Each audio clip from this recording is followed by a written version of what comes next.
Amém. Você pode ficar à vontade. Glória a Deus. Se quiser aplaudir Jesus, pode aplaudir também. A Ele a glória, a Ele a honra, Ele é digno. Glórias a Deus. Que bom estar aqui com você, que bom que você está aqui neste lugar e que melhor ainda, que Deus está neste lugar. Você crê?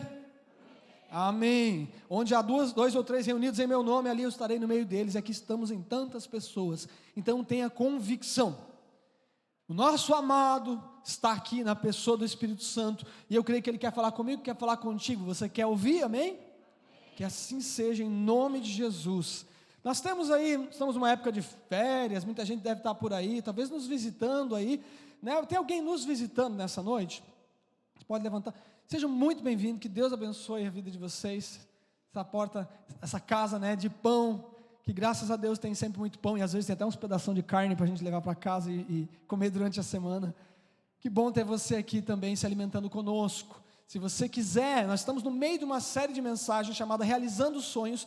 Nós temos essas mensagens no YouTube, você pode acompanhar lá, Verdade Porto Belo no YouTube, também nas redes sociais, Instagram e Facebook, Verdade Porto Belo, você pode acompanhar o que Deus tem feito nesta igreja. E nós vamos continuar essa série de mensagens, Realizando Sonhos, que o pastor Robson preparou justamente para esta época do ano. E o pastor começou falando que a realização do sonho é um processo, ou seja, não é algo da noite para o dia, é algo que exige passos, etapas, fases. E ele discorreu aí sobre 6 fases, e nós vimos algumas delas até aqui. A primeira foi o sonho. Deus sempre começa algo com um sonho. Foi assim com Noé, foi assim com Abraão, foi assim com José. E Deus dá esse sonho a pessoas. E nada acontece até que alguém sonhe. Deus dá esse sonho a pessoas, mas não dá um sonho individual, egoísta, para a realização dos meus próprios sonhos, para os meus próprios deleites.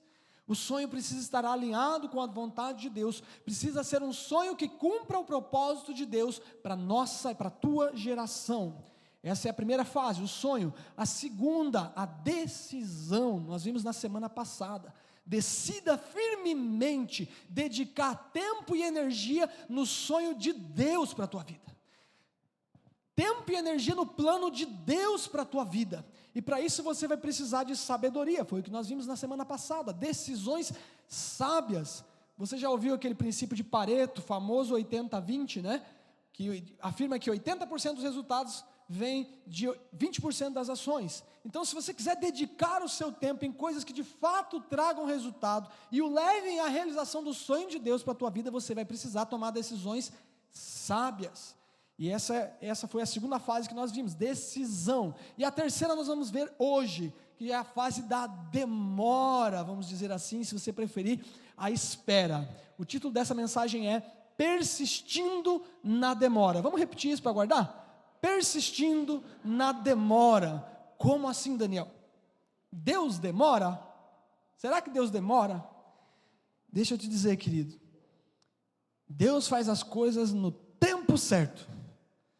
Mas às vezes parece que demora tanto, não é verdade? Ou é só comigo? Você já passou por isso? Aqui eu vou dar alguns exemplos para vocês.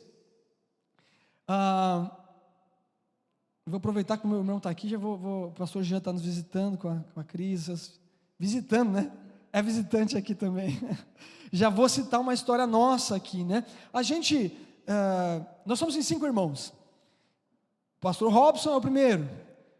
Aí vem o pastor Jean, apesar dele parecer mais novo que eu, né? Tem mais cabelo, tudo isso ajuda, né? E aí veio eu, Daniel, o terceiro. Daí vem o Roger e o André. E aí o pastor Robson casou, benção, tal, o irmão mais velho casou e tal. E aí era para esperado que o segundo filho casasse. Mas eu furei a fila, fui lá, botei uma pressãozinha nele, casei mais cedo. Então eu não tive que esperar muito para casar, confesso a você.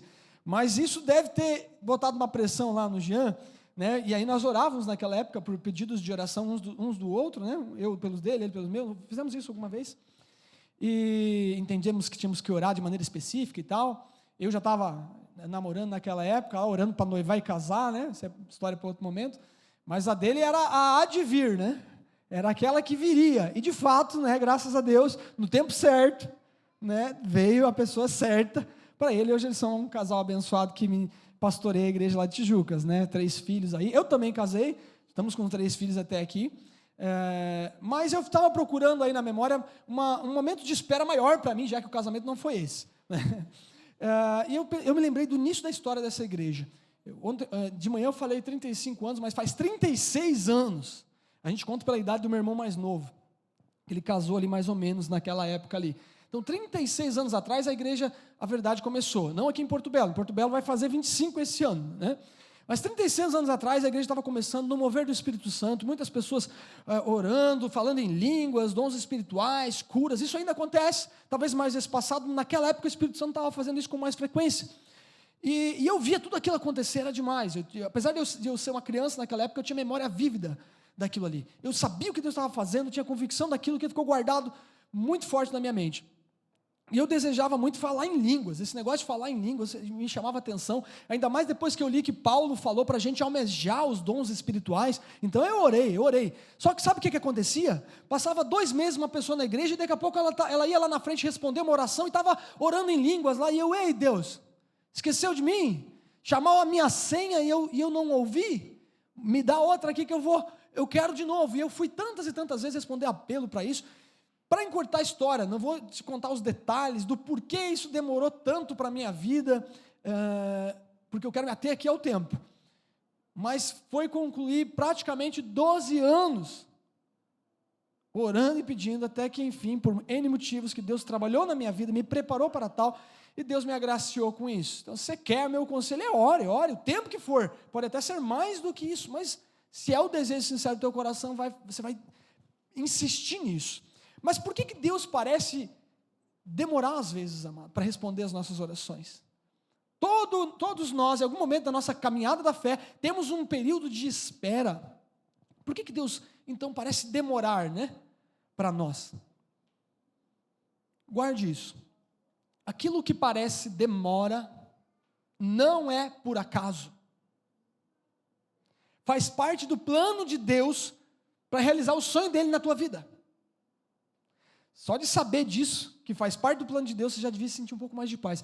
Ah, tá bom, eu estava ficando aflito já. Faz parte do sonho de Deus, do plano de Deus, essa demora. Então nós precisamos persistir, aprender a persistir durante o tempo de demora, que é esse intervalo até a realização do sonho. E neste intervalo, persistindo, nós precisamos aprender todas as lições que pudermos aprender neste período. E uma delas é essa: a demora faz parte do plano de Deus. Deixa eu dar alguns exemplos bíblicos para te confirmar isso. Noé tinha 500 anos quando ele teve os filhos dele. E ele tinha 600 anos quando ele entrou na arca, que começou a chover e encher a terra para o dilúvio. Então, assim, só entre o nascimento dos filhos e até a entrada ali, de fato acontecer aquela chuva, foi aí 100 anos. Então aí, de 100, talvez um pouco menos ali, não sei em que momento exato a Bíblia não fala que ele começou a construir. Mas pense, vamos jogar 80 então.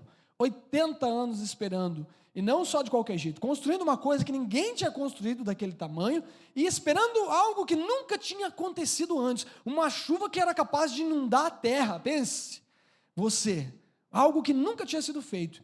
Então eu imagino que esses 80 devia parecer uns 1000 anos, já que eles viviam bastante naquela época, devia parecer uns 1000 anos. Abraão, o pai da fé, tinha 75 anos quando Deus o tirou da terra de Harã e prometeu para ele uma descendência.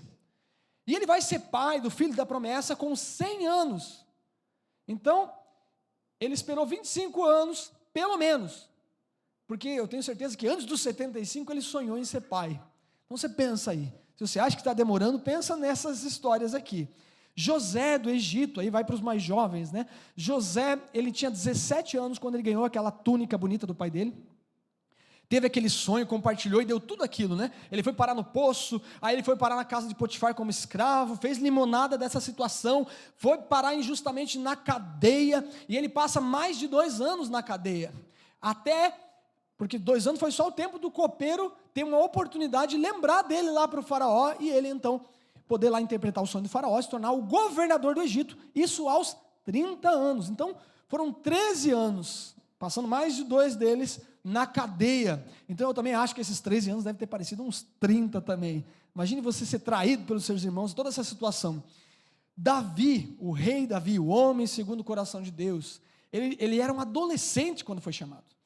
Ele devia ter em torno, a Bíblia não diz exatamente a data, ele devia ter em torno de 15 anos ali, quando ele é ungido rei de Israel pelo profeta Samuel, e ele vai enfrentar o gigante Golias por volta dos 19 anos, para se tornar rei de Israel, de fato, aos 30 anos. Então ele espera de 10 a 15 anos, pelo menos, e foram um tempo onde ele teve que fugir de um rei que queria matá-lo, e muitas lições, muitos desafios nesse período. Então, a aparente demora faz parte do plano de Deus.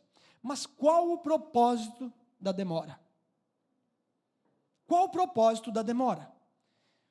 Eu vou responder para você. Preparação e teste. Vamos repetir para guardar? Preparação e teste. Êxodo capítulo 13, versículo 17, que é o texto principal dessa mensagem também, ou talvez um dos principais, o chave pelo menos. Êxodo 13, 17 diz assim, quando o faraó deixou sair o povo, vamos lá, pausa, vamos dar um contexto aqui, o povo de Israel, já estava há 400 anos esperando um libertador. Então eu nem vou contar essa demora aí, por quê? Porque Deus falou, olha, vocês vão ficar 400 anos escravos. Então é esse o contexto, o povo está saindo, enfim, da escravidão, e ele vai, o faraó deixa eles irem, então, depois das 10 pragas e tudo mais, né, e olha o que diz aqui, Deus não o guiou o povo, no caso, né, pela rota da terra dos filisteus, embora este fosse o caminho mais curto, pois ele disse assim, se eles se defrontarem com a guerra, talvez se arrependam e voltem para o Egito. Veja, Israel não estava pronto, o povo não estava pronto para enfrentar um inimigo como os filisteus, e Deus sabia disso, então Deus o leva para um outro caminho, em vez do caminho mais curto, para os preparar para as batalhas. Haveriam desafios ainda no deserto ali, até que eles estivessem prontos para entrar na terra prometida, enfrentar aqueles inimigos e todos os desafios que a terra prometida ia impor para eles. Então, todo o sonho de Deus envolve um período de espera para preparação e teste. Olha o que diz lá em Deuteronômio 8:2. Lembre-se de como o Senhor, o seu Deus, os conduziu por todo o caminho no deserto, durante esses 40 anos, para humilhá-los e pô-los à prova, a fim de conhecer suas intenções, se iriam obedecer os seus mandamentos ou não. Então veja, a demora ela nos põe à prova. Aqui você vê também que Deus os humilha, porque você vai ver que eles estão esperando 40 anos, porque eles não foram aprovados nos testes anteriores, porque se eles tivessem sido aprovados, eles não precisavam ter esperado tanto, não teria demorado tanto assim. Então Deus começa a trabalhar no caráter deles. Então, a demora é uma oportunidade de Deus trabalhar na nossa fé, na nossa obediência e no nosso caráter. A demora é um período onde Deus tem a oportunidade de trabalhar com a nossa fé, na nossa obediência e no nosso caráter. Quanto mais eu resistir o trabalho de Deus, mais tempo eu vou ficar no deserto. Deixa eu te perguntar, como é que você reage na demora na tua vida? Como você reage? Será que você é daqueles assim, deixa que eu faço acontecer, eu entendi que é de Deus, eu vou fazer acontecer, e você vai lá e dá os teus pulos para, talvez antes da hora, se apossar daquilo que não está na hora? Entenda algo, você pode ter algo de Deus para a tua vida, pode ter um sonho de Deus para a tua vida, mas se você não estiver preparado, e a hora certa é depois que você estiver preparado, tá? Se você não estiver preparado, isso pode dar muito errado.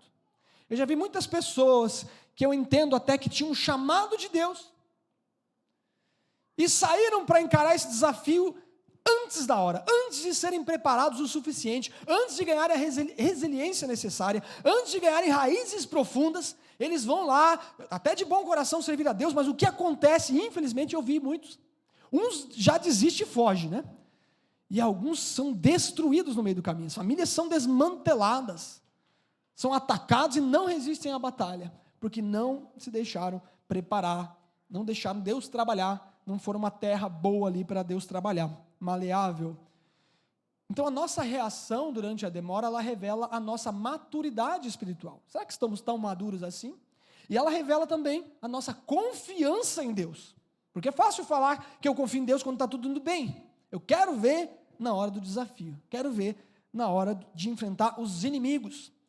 E apesar de o povo de Israel não ter que enfrentar logo de cara os filisteus, eles não puderam fugir da guerra. Havia muitos desafios no deserto, e eles tiveram que enfrentar os amalequitas. É aquela história onde Moisés levanta as mãos, o povo vence, ele abaixa, né, ele está orando, né, e o povo começa a perder, eles levantam as mãos de novo. Essa é a história. Eles têm que enfrentar esse inimigo.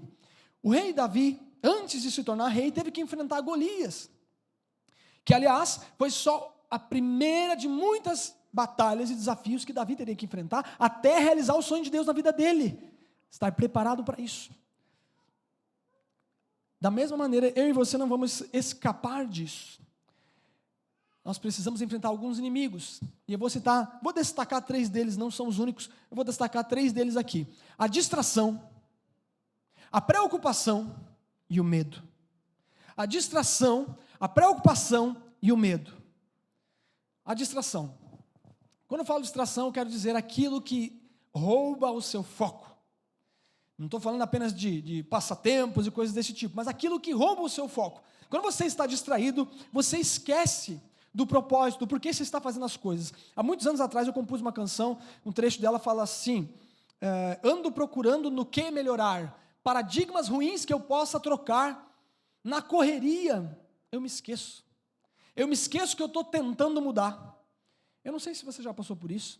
Você vem aqui num domingo, faz um propósito, você responde a um apelo, você faz uma resolução, e de repente você está no dia a dia, correndo, e vem os problemas, você esquece. E se você lembrasse, talvez você reagisse diferente àquela situação no trabalho. Se você lembrasse, talvez você reagiria diferente com a tua família em casa. Se você lembrasse, se você trouxesse a memória. Mas é isso que acontece com as distrações, elas fazem a gente esquecer. Nós viajávamos muito, quando crianças, para visitar os nossos parentes em Curitiba. Morávamos no oeste do Paraná, em Matelândia, uma cidadezinha lá. Vimos para Curitiba e vimos para cá, em Araranguá, Tubarão, Laguna, onde tem os nossos parentes da parte do pai. Fazíamos viagens longas, então. E quando começávamos a voltar, e estávamos ali na BR-277, Curitiba para Matelândia, né, em direção a Foz do Iguaçu, para se situar aqui, Matelândia perto de Foz do Iguaçu. E tem aquelas plaquinhas, né, de quilômetro, do qual é o quilômetro tal, a cada, 3, 4 quilômetros aparece uma plaquinha daquelas. E eu sabia exatamente qual era a placa que estava na frente da minha casa, lá em Matelândia. Nós morávamos na frente da BR, então, toda vez que via uma plaquinha daquela, o meu cérebro calculava quanto tempo faltava e a viagem demorava. Rapaz, e aí o que a gente fazia? A gente começava a torturar o meu pai. A gente começava a batucar, compor música, fazer umas acapela lá, uns negócios diferentes e tal, comer algumas coisinhas. Para quê? Para esquecer que a gente estava viajando. E o tempo passar mais rápido. Pelo menos a gente tem a sensação de passar mais rápido. Até ajuda nisso, tá? Mas de fato não produz algo, não nos leva para mais perto da realização do sonho de Deus para as nossas vidas.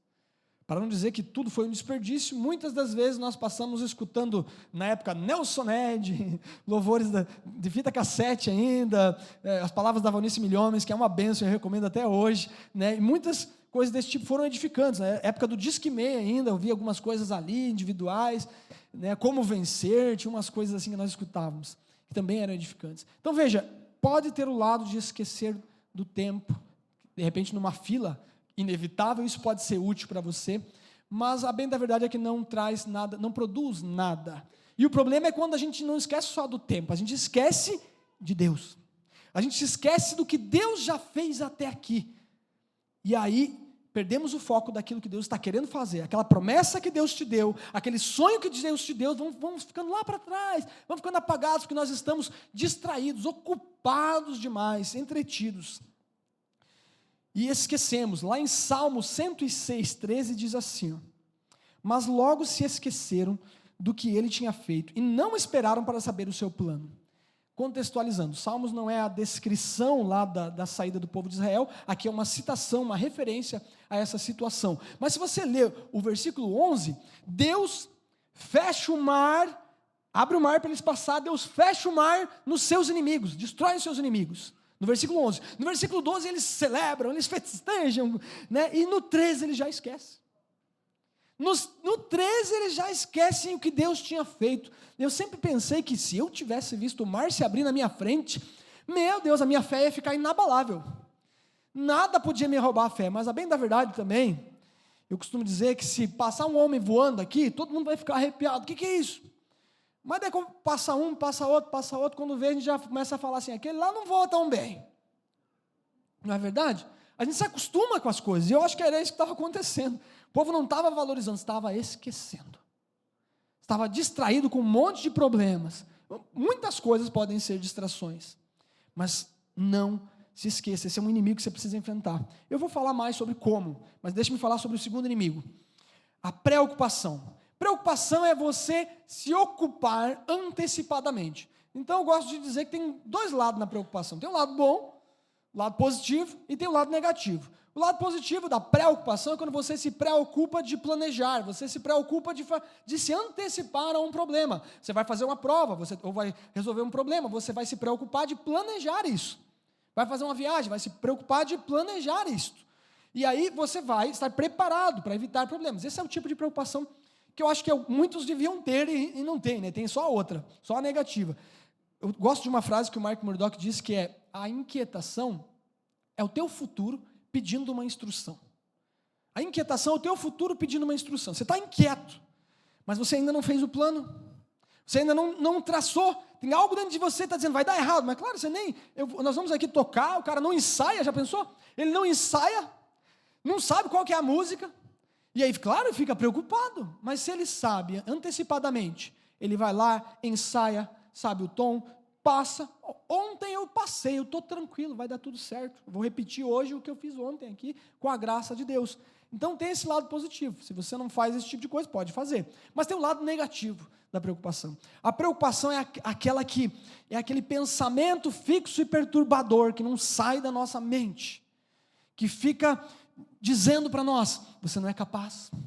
Você não. Por que você está fazendo isso? Acho que você não vai dar conta, acho que eu não dou conta. Fala sempre na primeira pessoa, né? Acho que eu não dou conta disso, acho que eu não sou capaz, eu me sinto um impostor fazendo isso daqui, eu não sei se é para mim isso daqui. Essa é a preocupação ruim. E aí, sabe o que acontece quando a preocupação vem? Você trava, você começa a ficar improdutivo.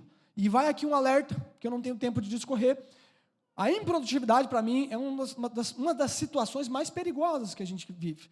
Quando você se sente improdutivo, quando eu falo produtividade, não estou me referindo a cumprir metas da empresa ou coisas desse tipo, eu falo de você fazer coisas de significado, sentir que você está amadurecendo, sentir que você está indo para frente, que a tua vida está progredindo. Quando você se sente o contrário disso, improdutivo, você está suscetível a mais erros e ao pecado. Então fica só esse alerta, talvez uma outra oportunidade, fica esse alerta aí, talvez ruminando com o Espírito Santo você tenha aí uma luz. Então esse tipo de preocupação não resolve problemas. Confiar em Deus, sim. Para essa situação, você confia em Deus. Esse tipo de preocupação, ela rouba a nossa paz, ela gera ansiedade. Você não dorme bem, não come direito, porque fica aquele pensamento fixo. Eu não posso, não consigo, não vou dar conta, é muito grande para mim isso aqui. E a preocupação também gera reclamação, porque você não consegue resolver o problema, então você tem que desabafar, né? A palavra para camuflar a reclamação ou a murmuração. Então eu tenho que desabafar. As coisas não dão certo na minha vida, o problema é o meu patrão. Meu patrão não me conhece, não me dá oportunidade. As coisas não dão certo porque a minha esposa não me valoriza. Minha esposa não me respeita. O meu marido não me valoriza. O problema é o pastor não me dá oportunidade. É o problema. Isso é só reclamação, não caminha em direção à solução, e é um inimigo que pode te prender, travar ali. Você não vai para frente, fica nessa história a vida inteira, porque não aprende a lição, não passa no teste que tem que passar. Foi o que aconteceu com o povo de Israel. Passaram o mar ali, Deus fez tantos milagres, mas falta água, falta comida. Esse líder que o Senhor deu aqui, Moisés, não é bom. Aí, eu acho que nós podemos liderar o povo também. Aí vem lá Deus, faz a terra se abrir e engole esses que não se deixaram quebrantar. É isso que está lá no texto. Esse é o segundo inimigo, preocupação. O terceiro, eu posso chamar até de gigante, é o medo.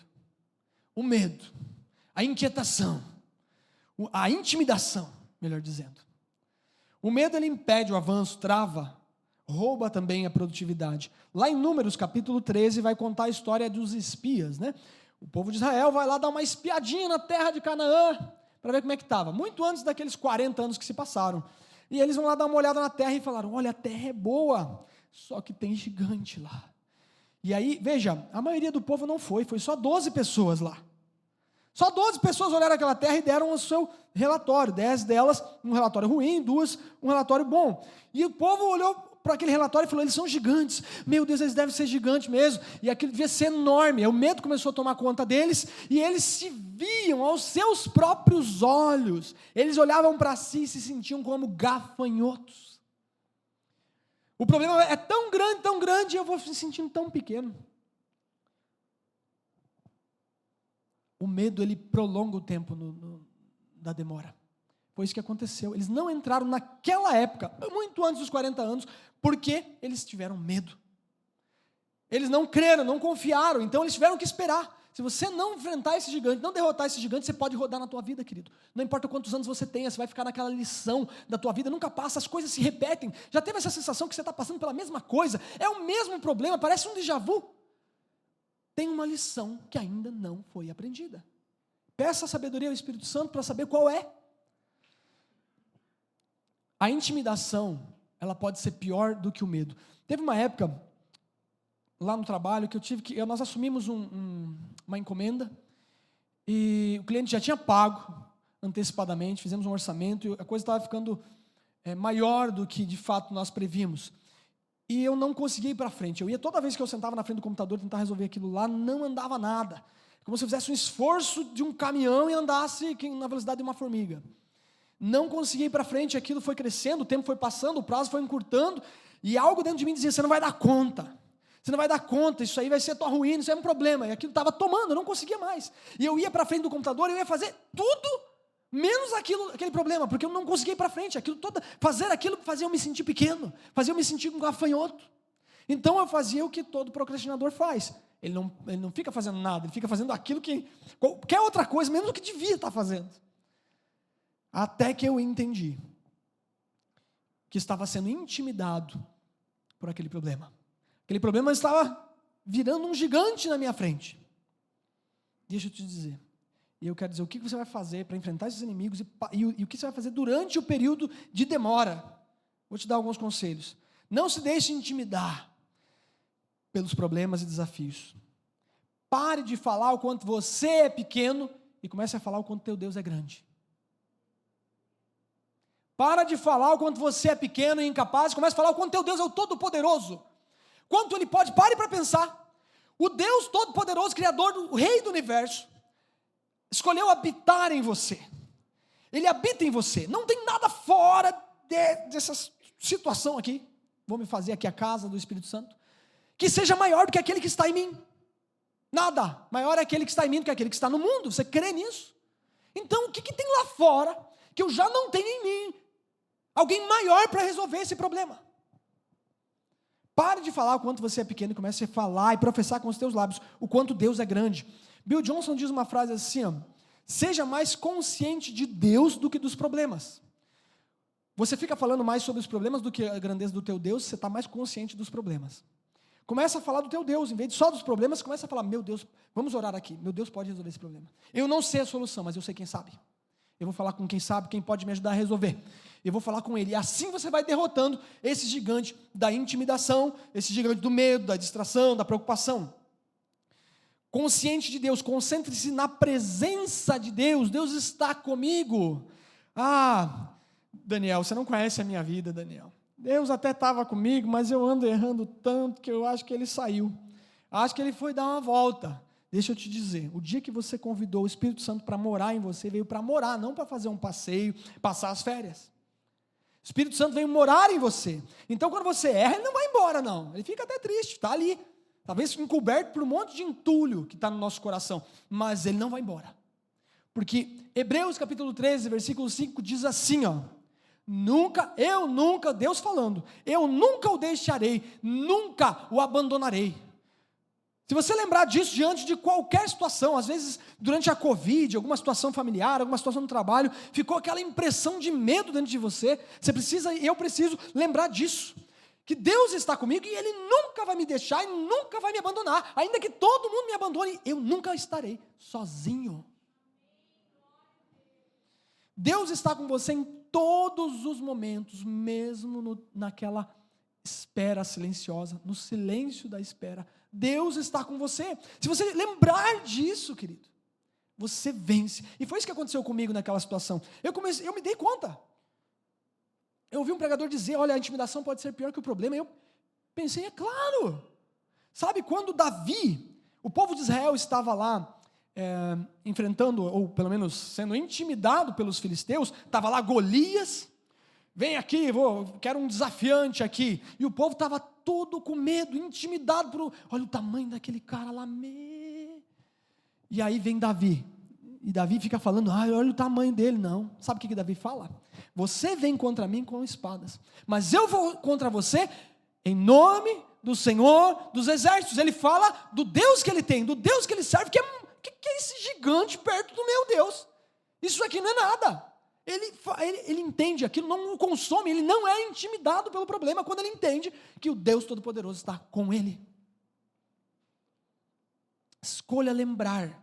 Lembre-se em vez de esquecer, não se distraia, mas lembre-se, bendiga o Senhor, ó minha alma, diz lá em Salmo 103, bendiga o Senhor, ó minha alma, e não se esqueça de nenhum dos seus benefícios. Olha o que está fazendo aqui, um conselho para você fazer, se você está aflito aí, bendiga o Senhor. O que é isso aqui? Eu estou dizendo para a minha própria alma, eu estou ministrando a mim mesmo, como naquela canção que a gente faz aqui de vez em quando, né? Ei, meu coração, não se envergonhe, cante. Eu estou dizendo, canta aí dentro de mim, reage. Ai, minha semana não foi boa. Reage, como diz a minha mãe, quando a gente estava meio doente, estava se entregando assim, sabe? Ela fala, reage, menino, reage, reage. Diga para a sua alma, ei, por que você está assim? Bendiga o Senhor, ó minha alma. Ou seja, fale bem do Senhor e fale das coisas boas que Ele já fez até aqui.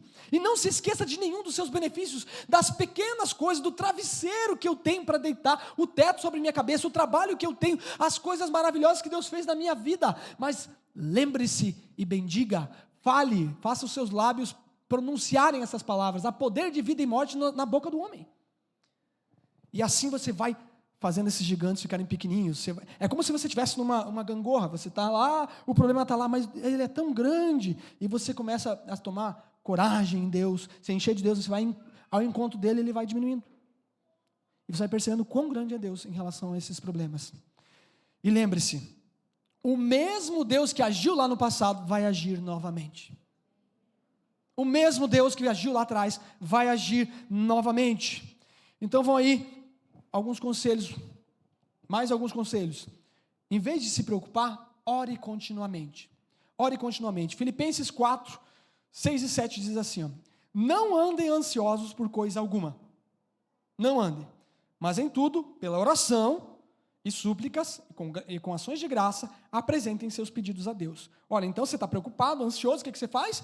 Você vai orar, vai colocar na oração, vai suplicar, vai apresentar os seus pedidos a Deus. E só então, olha o que acontece no versículo 7. E a paz de Deus, que excede a todo entendimento, guardará os seus corações e as suas mentes em Cristo Jesus. A paz que excede o entendimento é precedida da apresentação dos seus problemas para Deus em oração. Você está aflito, coloque em oração e confie. Também não é só jogar lá na presença de Deus e não confiar, que é o que nós já vamos ver. Sobre orar, o Evangelho de Lucas, capítulo 18, ele vai falar uma parábola daquela viúva que falava para o juiz, né? Julga minha causa, julga minha causa. Ela insiste tanto que ele é um juiz ruim, mesmo assim ele julga.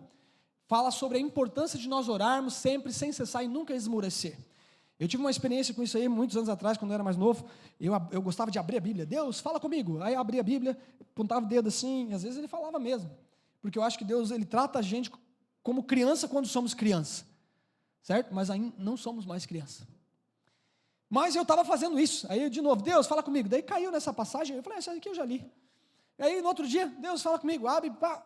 Era a mesma passagem. Eu falei, Deus, eu já li essa passagem. Acho que alguém sentou na minha Bíblia aqui, apertou aqui, porque está viciada, está abrindo sempre na mesma página, né? Aí, de repente, caiu a ficha, né? A passagem fala, ora sempre, a importância de orar sempre, sem cessar. Aí eu fechei a Bíblia, eu dobrei meu joelho e comecei a orar. A gente sabe o que fazer, mas muitas vezes não faz. Então a perseverança na oração, ela vai demonstrar o quanto nós valorizamos alguma coisa. Eu orava pela casa, por exemplo, mas eu orava muito sazonalmente, assim, sabe? Mas quando eu fiz o propósito firme, eu entendi, falei, não, vamos fazer. Eu sentei com minha esposa, escrevemos o que a gente queria, eu quero, tenho lá, escrito todinho. O que precisava acontecer para isso acontecer. Nós oramos pelo aumento do salário dela, as situações que aconteceram, e Deus honrou tudo quando nós persistimos. Se é importante para você, você persiste em oração.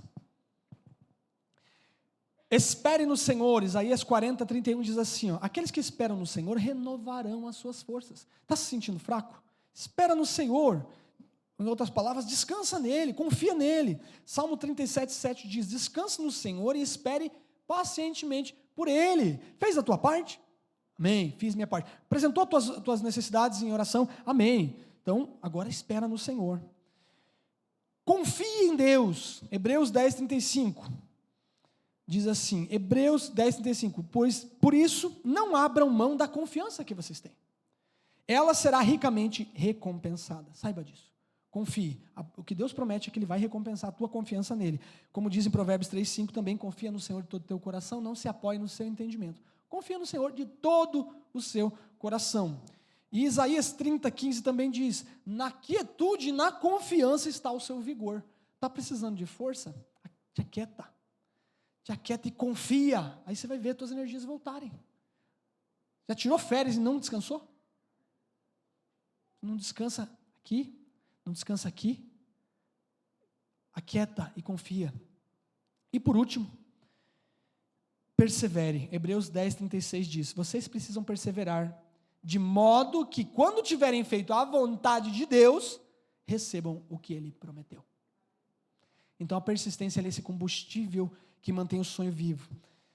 Quero pedir para você se colocar de pé, e a equipe do louvor, por gentileza. Eu vou revisar aqui rapidamente com você e te dar uma oportunidade. Concluindo o que nós vimos até aqui. A aparente demora é uma oportunidade de crescer. Deus está mais interessado no meu e no teu caráter do que em respostas rápidas. Persistir na demora não é fácil, querido. Mas é nesse período que Deus desenvolve o caráter e nos prepara para nós avançarmos de fase. Aprenda as lições que precisa aprender para passar de fase. Aquelas que Deus está tentando te ensinar. Quais são? Quais são? Coloca agora em oração. Talvez você tenha algo que te trave. Você está se sentindo no período de demora. Qual foi a palavra que Deus já te deu na tua vida? Aquilo que calou no teu coração. Não estou falando de alguém vir, eis que te digo. Não estou falando disso. Estou falando aquilo que calou no teu coração. Aquele sonho que vem de Deus. Aquela vontade que você sabe que é de Deus. Que lá atrás, Deus até já te usou. E você não deixou mais Ele fazer. Ou algo aconteceu nesse meio tempo. E você foi para um período de demora. Que é um período de preparação e teste. Preparação e teste. De repente você está nesse período aí. De repente você procurou em outros lugares saciar aquilo que só vai ser saciado cumprindo o propósito de Deus para a tua geração. De repente tem algo que está te bloqueando, está te intimidando, tem um gigante aí que você precisa enfrentar, não sei o que é. Não sei o que é. Mas Deus quer te levar para a próxima fase. Tem gente que está presa na mesma fase faz tempo. Deus não quer que você fique aí. Mas Ele respeita se você não quiser aprender agora. O que Deus está tentando te ensinar? Você não pode mudar os outros, mas você pode aprender e renovar a sua mente e ser transformado. Você pode. Essa é a oportunidade que você tem de colocar todo esse medo, distrações, que quer que esteja roubando o teu foco daquela palavra. Talvez tem gente aqui que nem lembra mais o que Deus falou um dia. Passou meu tempo, Daniel. Eu tive a oportunidade, mas passou meu tempo. Eu reagi errado naquela situação e agora Deus já pegou outra pessoa e não quer mais eu. Não é verdade. Não é verdade. Deus tem um sonho para você, Ele quer realizar. Ele está torcendo por você neste período de demora, para que você aprenda todas as lições, para que você deixe Ele prepará-lo. Coloca esses sentimentos, que quer que tenha na tua mente, o que você tem para dizer para Ele? ore a Deus, curva a tua cabeça se você quiser, mas fale com Deus.